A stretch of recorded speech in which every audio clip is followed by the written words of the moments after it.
You walked away from ministry, religion, and unsupportive beliefs in order to find, fall in love with, and live as your true self. True self. Okay. You said you help women drop the good girl persona, and you create a full turn on of their voice, visibility, and impact. You also occasionally get a little naked on OnlyFans. Yeah. You said something about pussy-based confidence. What is pussy-based confidence? Pussy-based confidence is kind of a term that I coined, but what it really has to do with is our sexuality is like the creative life force of us. So when I talk about pussy-based confidence, it's really the energy of a full turn-on, like that statement says, a full turn-on, not just sexually speaking, but a turn-on of our life force, a turn-on of ourselves in every way, a turn-on of actually like appreciating who we are, validating who we are, and living in a way that's aligned to our soul. Pussy-based confidence. Is there? What is the soul in this context? For me, the soul is like, people use different versions of this word. I would say it's like your deeper intuition, your deeper knowing. I believe personally that our soul existed before. This is just a body. So this is where my spirituality gets into it a little bit. It's not an agenda I push, but I would say, like, when you have like a gut knowing, like this is like something's off or this is the right decision. That's what I'm referencing. Yeah. Do you think then that people who don't have good intuition don't have souls, or they have bad souls? Or? No, not at all. Everyone has great intuition. People are just disconnected from it. Okay. And as women, we are taught from a young age, many of us, not all of us, to be disconnected from our bodies. We're taught that our body is bad. Like, I grew up in a home where it's like, your body, it wasn't called bad. It was very much like, you need to cover it. You need to keep it protected. It's for your husband only. Like, masturbation is wrong. Keep like the pussy. No, I'm talking about like the body and the disconnection from it. Okay. Because I was referencing how your intuition is within your body. Sure. Like, you feel it in your body. Sure. Yeah. Okay. So this, well, just real quick, before Brian continues the line of inquiry, I just want to make sure I understand a couple things. So when you say spiritualism, I'm not sure, are you saying there's a creator? It's not the Christian God, but it's some other God? Or what does that mean exactly, spiritualism? Is that for some religious archetype or witchcraft or something like that? Like, what is it? What are we alluding to for spiritualism here? Well, I didn't say spiritualism. I just said I'm spiritual. But when I'm talking about spirituality, for me, that's spiritualism, right? Sure. Yeah. Go ahead. I'm just referencing, for me, some form of a higher power. For me, it feels more like energy. That's how I would reference it. Yeah. I think for everybody, it's different, right? For me, for years, I had the lens of Christianity on. What I mean by that is I had supernatural experiences for many years, and I look back now and it's like, oh, because I'm not a Christian anymore, they weren't real. No, they were real. They were very real. They were real through the lens of my Christian worldview. And you take that lens. Ghosts and stuff like that?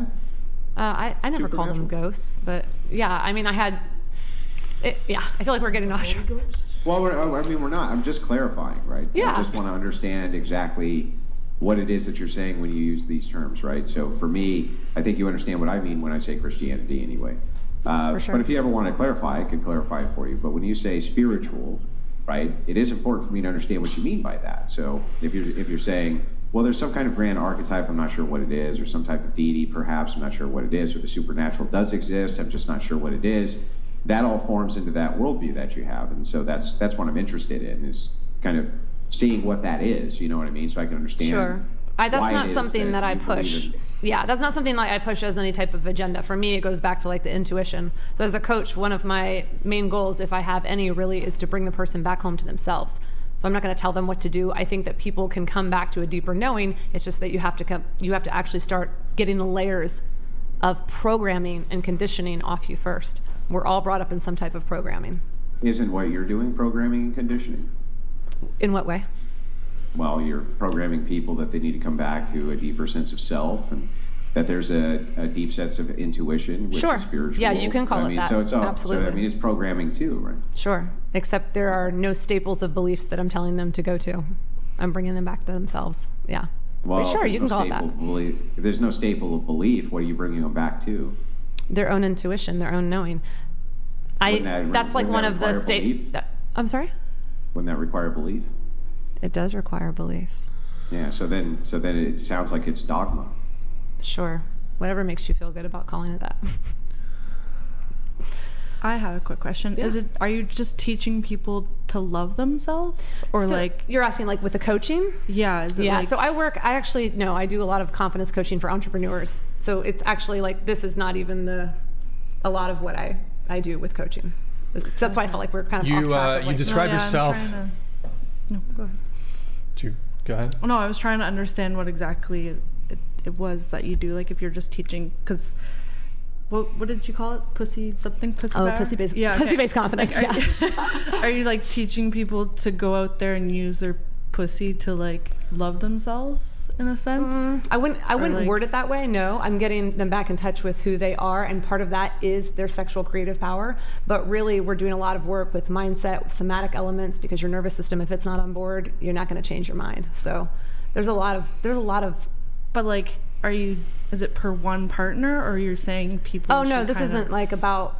This has no agenda like separate with like people having sex with people or anything Okay. like that. No. Okay. Yeah. You Great describe question. yourself as a baddie?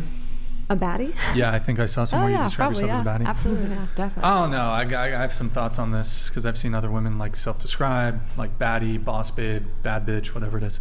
I feel like women who self-refer to themselves, and it's kind of like guys who call themselves alpha male.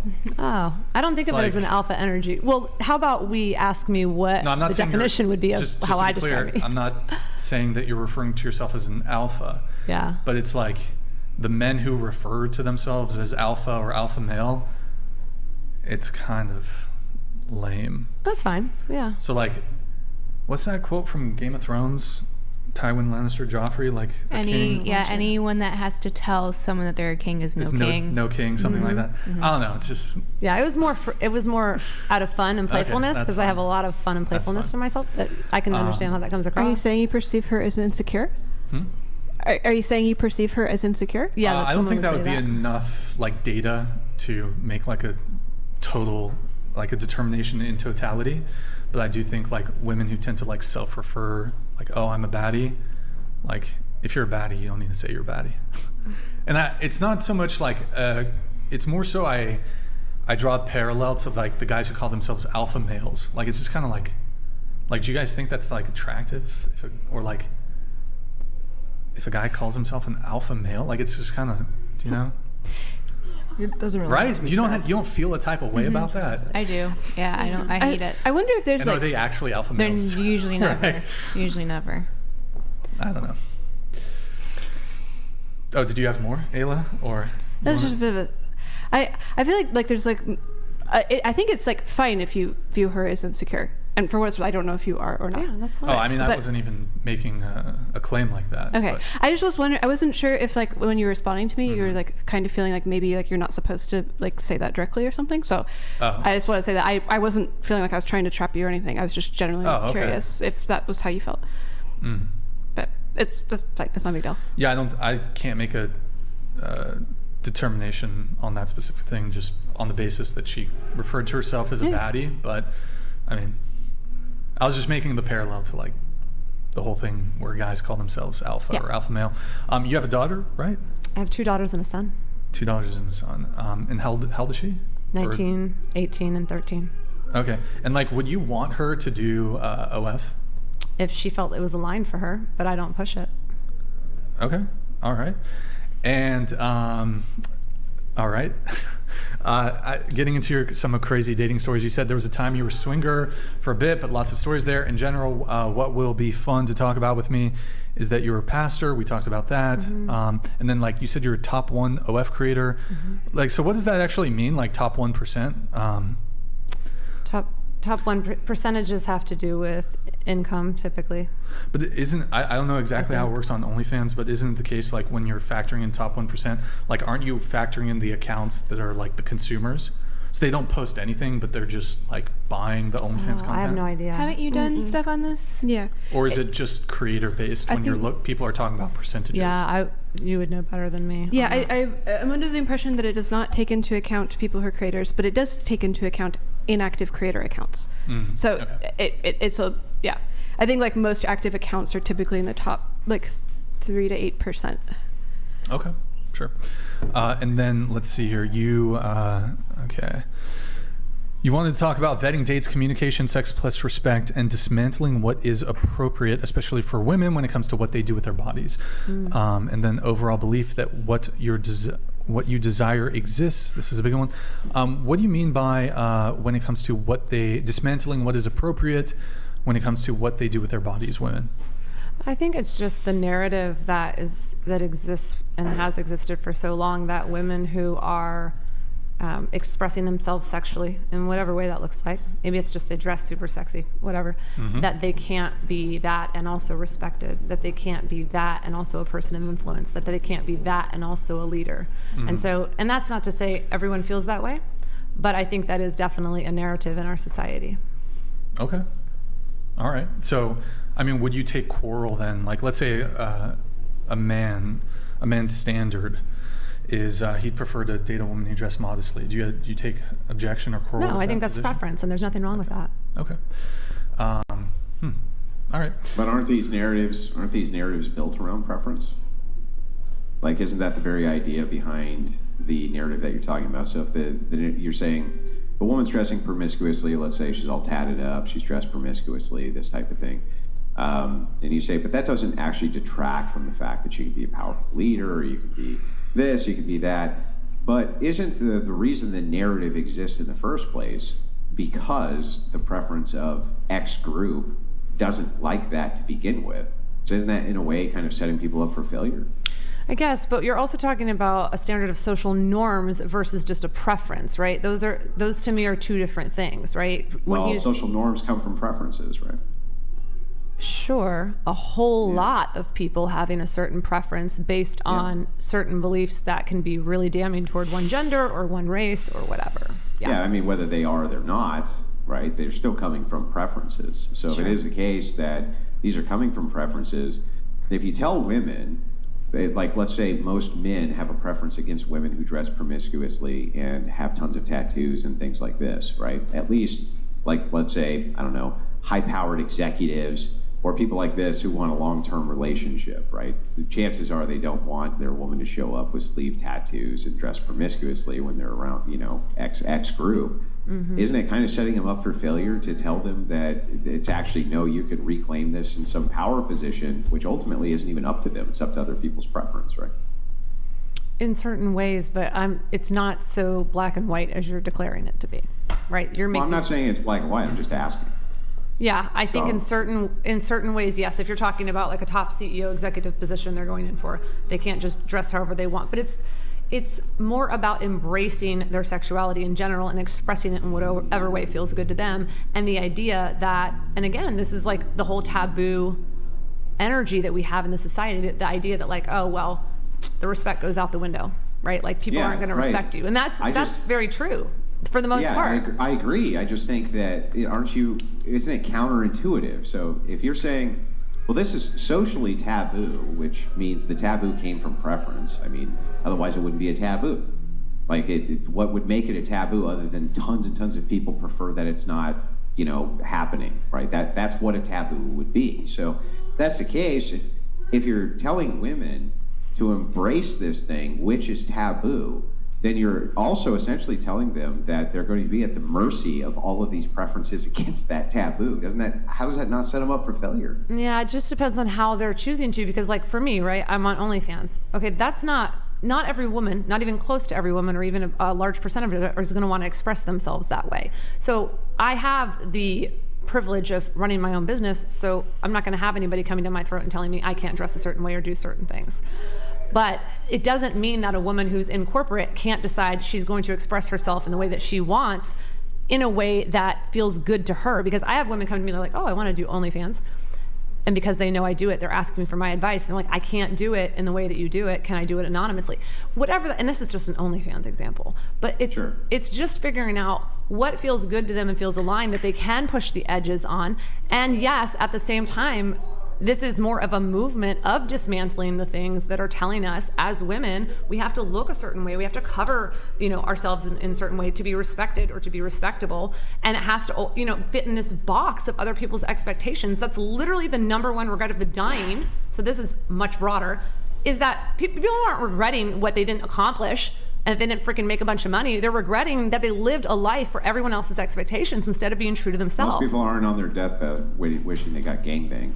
So the thing is like ultimately, if the idea here is preference based, right, and you're like, it's a movement against these social taboos, which is what you're after, right?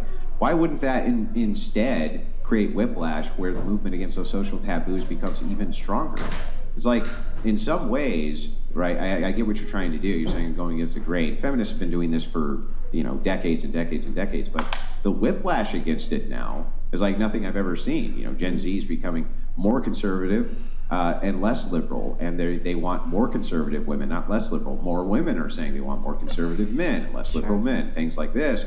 It seems like the movement towards tradition is backlash against exactly what you're trying to attempt, which is basically what feminists have been trying to attempt, sexual liberation, for about 70 years. Well, and I agree, and also, it's not a movement for everyone. I'm not out here saying every fucking woman needs to be following this, every woman should be coming on, but it is for the women who are in a place where they feel that angst, they feel this fragmentation of their body, of their life, because they're living this way and feeling this way, right? And so I'm not for everyone as a coach, I'm not for everyone as a speaker, and the movement isn't for every woman.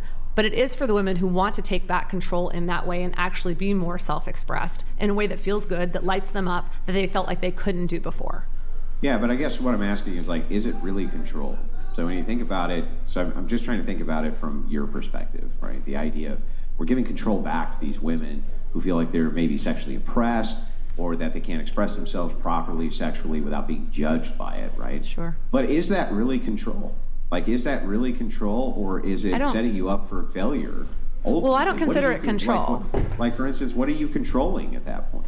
For me, it's personal sovereignty. It's personal autonomy. It's personal agency, right? So it's not about like control and having control over even other people's opinions per se. I mean, the things that I've done, stepping down from church, from ministry, walking away from church, deconstructing my faith and being like, I'm no longer a Christian after that's what everyone knew me for.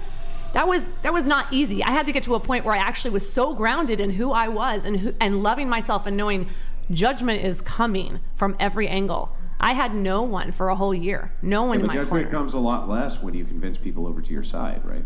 But that's the beauty of it. That's what I'm trying to say is I don't have any agenda to like prove my side to anyone. And I think that's where we all go wrong. You can prove a point or you can influence a heart, but you cannot do both.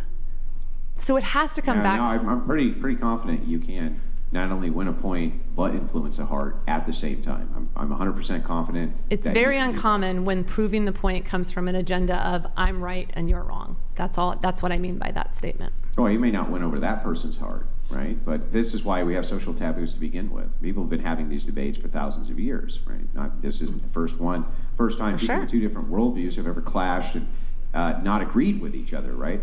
But what are they clashing for? Well, they're usually clashing not to convince the opposite person, but to convince the people who are viewing the clash, right? Yeah.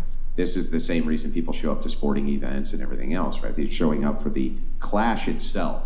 They want to see which thing wins out, which thing it makes the most sense. It seems to me that if it is the case that there's a massive social taboo against the idea of this sexual liberation, that you would actually, instead of empowering women, be setting them up for failure by telling them that they should do everything in their power to go against what the preferences of most men are. Like, that seems so counterintuitive to me. Yeah, that's not the goal. The goal isn't go against everything men have preference for. The goal is figure out who you are and what's aligned for you and where you're hiding parts of you and where you're shaming parts of you. That's what the goal is. Yeah, well, then what is pussy power? What is pussy power except saying that you have power in your sexuality and its expression? But the preference of most men is that when women express overt sexuality, right, they don't like it. They're like, wait, that makes you easy, or that makes you this, or that makes you that. They definitely don't have a preference for easy women, not most men. There's some men, I'll grant you, that do, but most men don't. So that's the case. Like, it just seems like it's setting people up for failure by that metric in a way. Yeah, and that's a whole side topic, because pussy-based confidence is not just about the idea of just getting them back to their sexuality and having it sexually expressed. Well, I mean, if I said I teach a course on dick-based confidence, right? Wouldn't you, I mean, what would your assumption there be? Your assumption there would be men are in charge, men are liberated, men do what they want, and we're gonna go bang a bunch of chicks. Like those would be the pre-assumptions which are built into that, and those would be reasonable assumptions, wouldn't they? Yes, I'm sorry I got distracted by the comment, and also there seems to be a protest outside. So I have to tell you that I did not hear the last sentence you said. I think they're calling for Lily. Stop. Oh. Yeah, there's like a lot. Hold going on.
I don't know. So okay, where were we? What were we talking about? We were just finishing, I think, unless you have more you wanted to hit on. I honestly can't say because I didn't hear the last sentence you said, so sorry. Yeah, I mean, I'll get into some of the other show notes, so let me do that. So, okay, let's see here. Wait. What are they calling for there? No, oh my God, let's get back into some of the pre-show notes, then we're just going to have to move it on. Let's see here. We do have anything else here from Becca. Let's see. Asked you to... No, okay. We're just going to move it on to Katerina.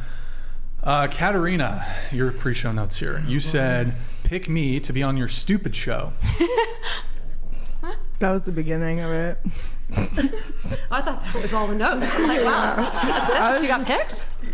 Yeah. That was last year. And I bantered back before with everybody, and they all told me it was a bad idea. So I decided not to, but then my sister came to LA, so I thought, hey, I'll swing by. Oh, okay, cool. Why is the show stupid? Well, I just think that you guys don't give us, I think that...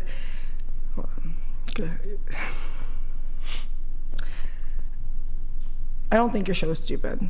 I said that. Oh, okay. Yeah, I know. I said that when there was some. I think you guys do a great job of, getting your likes and getting your comments and going viral.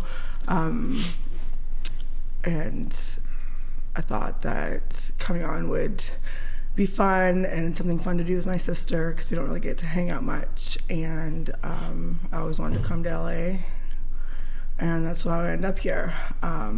Apologize for calling your show stupid. It is a little bit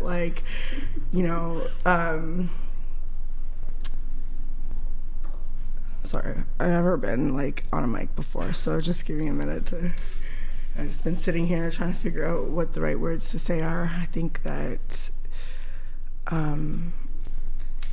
people that use and take advantage of people for money in all sense are not I live my life not using and taking advantage of people for money, and it's really hard to do that. And I think that I'm not trying to say anything bad about sex work. My mom was in sex work, so I have a big heart for it. I just think that there's more to each individual story, and I don't think you guys really give much tenderness to the women that are on here. Okay, well, is there anything else, or because I want to go point by point? What Sure. else? Is there anything else, or is that it? That's about it. Okay, so you mentioned using and taking advantage of People for money, and I don't people say that, for money. I'm not So saying how that, am I doing that? I'm not saying that you guys do that. I'm just saying. Why did you bring it up then? I brought it up because Okay, I asked you for how the show is stupid, and then you invoked. You said using and taking advantage of people. Yeah, How are we using or taking I didn't advantage mean of it people? that you guys are using. I So mean why it would like you bring it up I mean when I it asked that you the basis of your claim that I the didn't mean show it is that stupid? I meant like I just wanted to come on the show and prove a different side of, you know, being a woman and not using and taking advantage of people for money, and being like, you know, trying to be noble in this world, without you know, putting other people down. At the same point of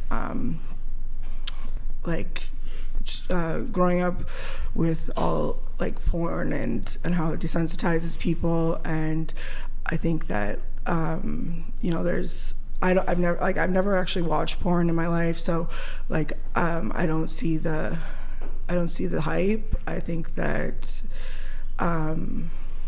it's really hard to be a good person in this world, and it takes a lot of work and effort, and I just want to do the right thing, and I don't mean to put anybody down.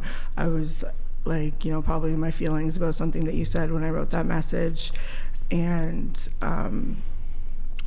Okay, so your position is not that we're using and taking No. advantage of people. No. You're saying yes. you don't use I and don't take advantage of people. yeah, because it's so easy to use and take advantage of people. I've been used and taken advantage of for many things. Okay. So I think that like the whole message that I'm trying to convey being on this show is like not to do that, and just to, you know. Okay, so just to be charitable here, you're saying that it's our position that we make the claim that, for example, women who do OnlyFans, they're using and taking advantage of men. And you don't use and take advantage of men? Is that your position? Basically. Yeah, I mean, I honestly don't even really like the porn bad conversation. I find it kind of boring, but... I'm not saying porn is bad. I'm just saying I don't watch it. I didn't say you said that. But, I mean, and actually I do want to give a little bit of credit to Candace here, because I saw I looked at some of your links on your OnlyFans. It appears that you, and I wrote this down, I've never seen this on an OnlyFans profile, but you wrote something along the lines of, you write, the engagement on this platform by Eva, is it Eva or Eva? Eva, but Eva yeah. Lavia is strictly for entertainment purposes only. All interactions represent a curated digital persona and should not be interpreted as personal, professional, or real-world relationships. Eva Lavia does not break character, and all interaction, trademark by the way, and all interactions are intended to remain within the boundaries of this digital platform. Is that like a disclaimer because are you using AI, or you have like chat, like the chatters? No, I don't use AI at all. But you have like chatters or like management that like chats for you? I have management that helps with content, but no, I try to get to as many people as I can, which is... But you don't have like a typer or a chatter? No.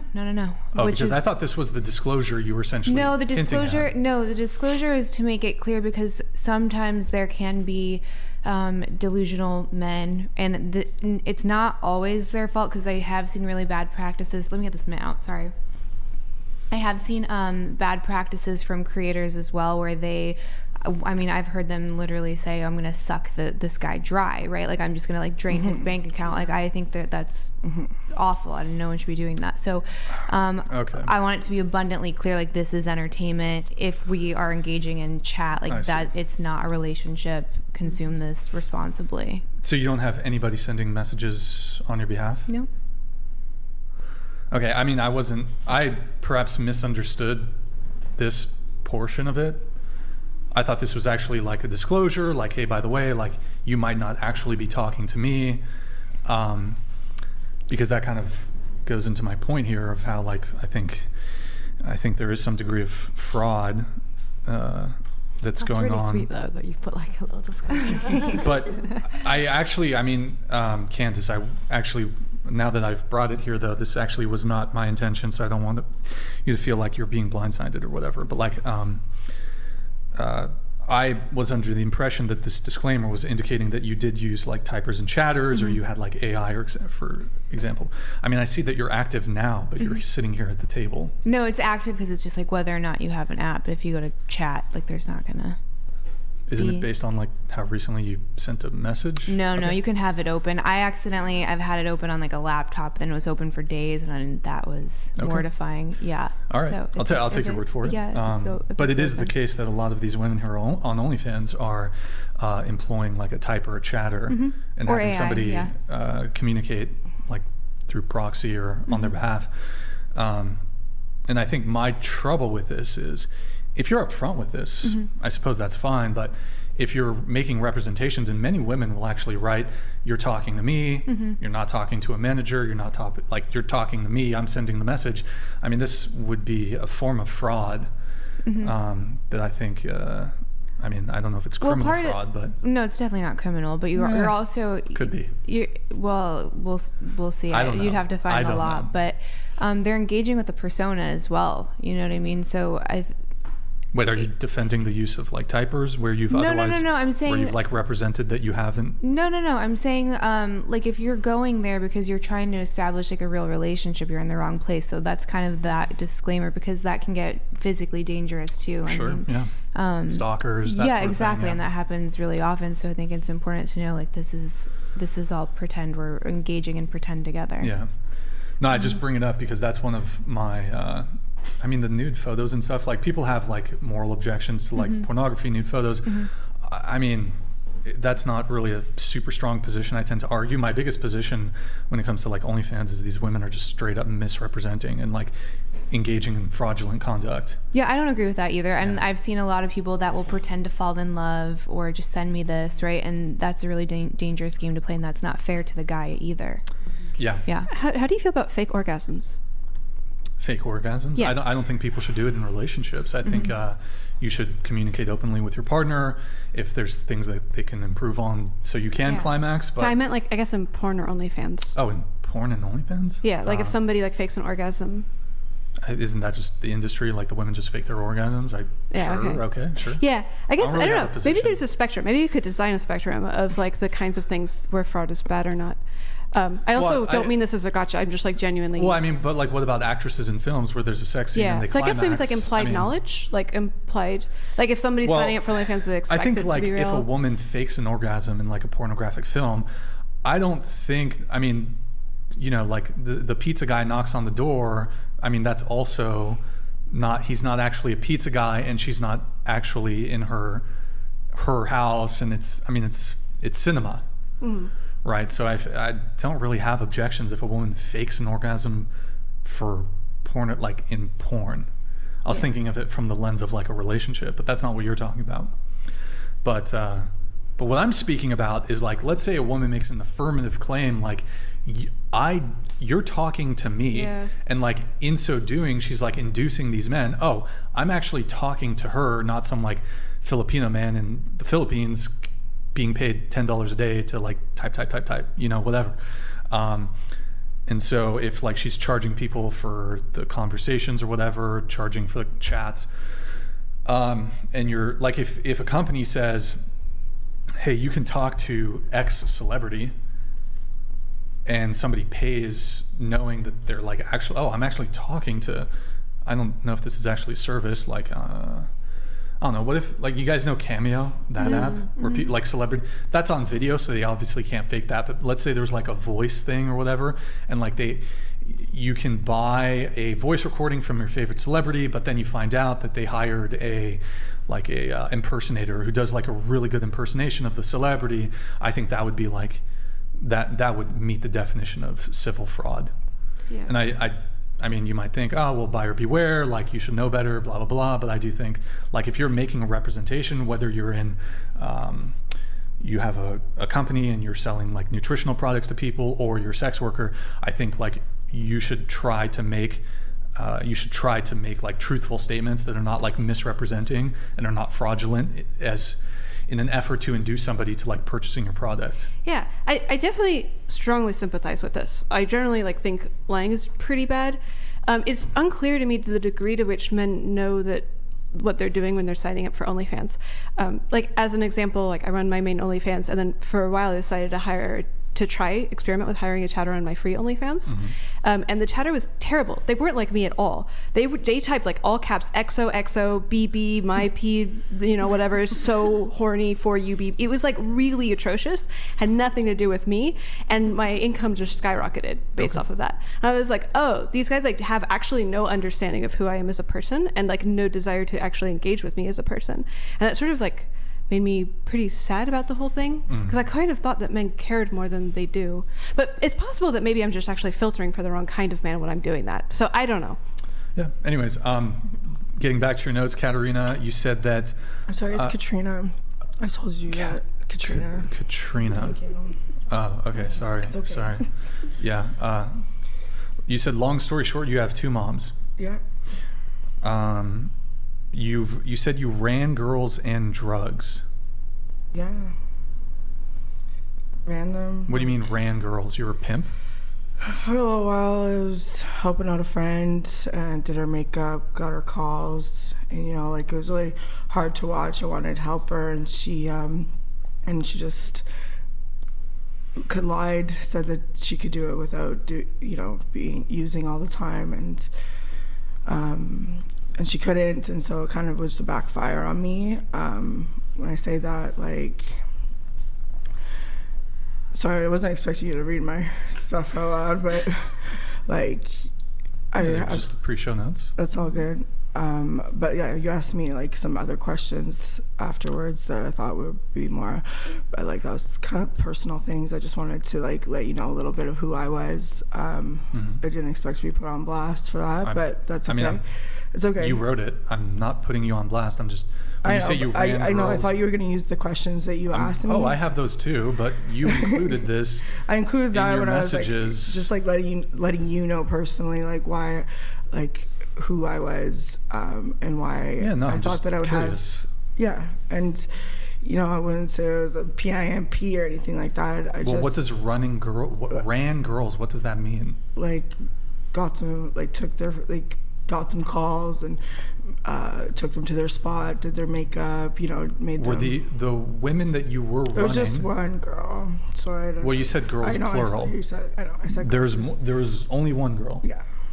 Okay, you said girls, but I just like saw. Was she a prostitute? Yes. Okay, and when you say you ran a prostitute, you were the pimp. I just did her favors and she paid me for it, But would you stay there while she was meeting with her wait in the car. Client? And did the client ever not pay? No. Okay. What would happen if a client didn't pay? Would you like go in and have a conversation with them?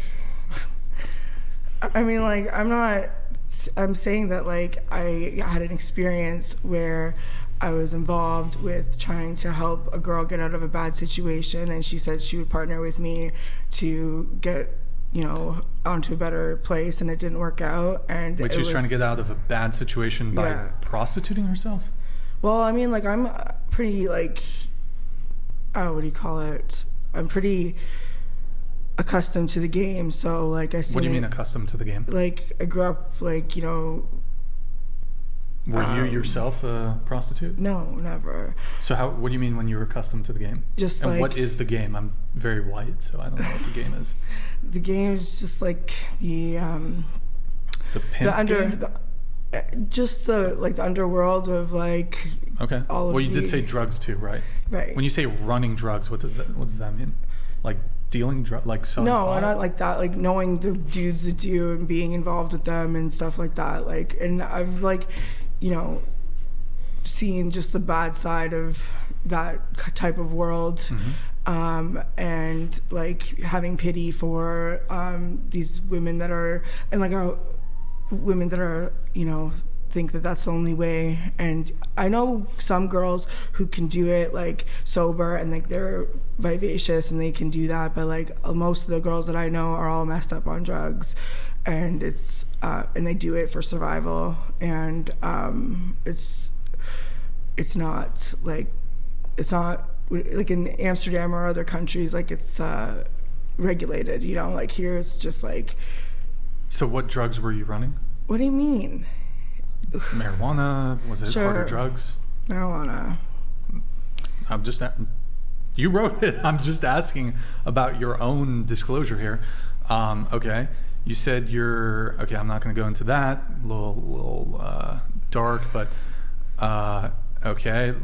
You said you don't do OF. You never got paid for sex. 100% no cosmetic surgery. You say you don't hate everything that we say, but some things are really hot. Yeah, it's hot topics for sure. Anything like in particular, or? Probably just like the way that you try to make like. Sorry, I just don't think you guys have the tenderness when it comes to what women go through and how they got to where they are most of the time. That's true. I mean, I actually have to kind of concede this point to you.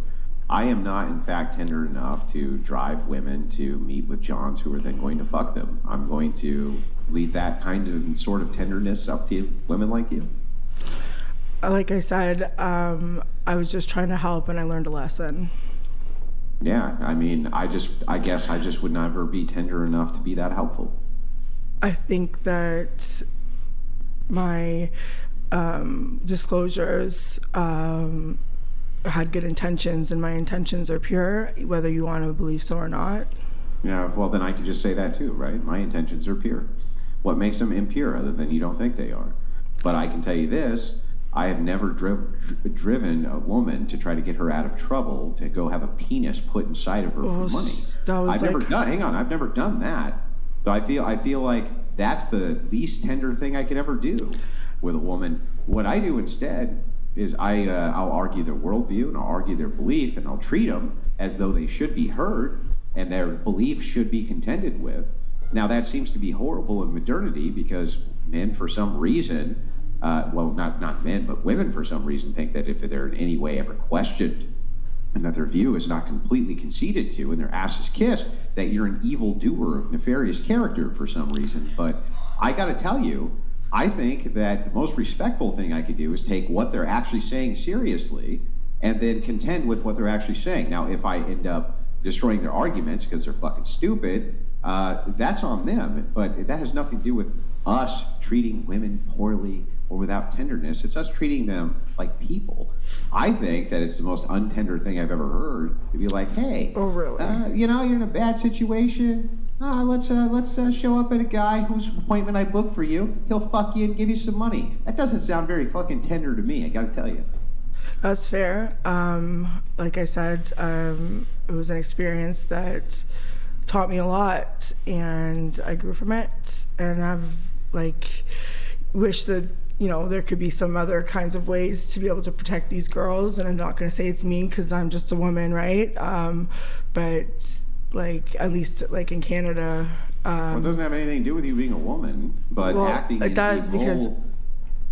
the social role of the pimp probably isn't the best way to protect women.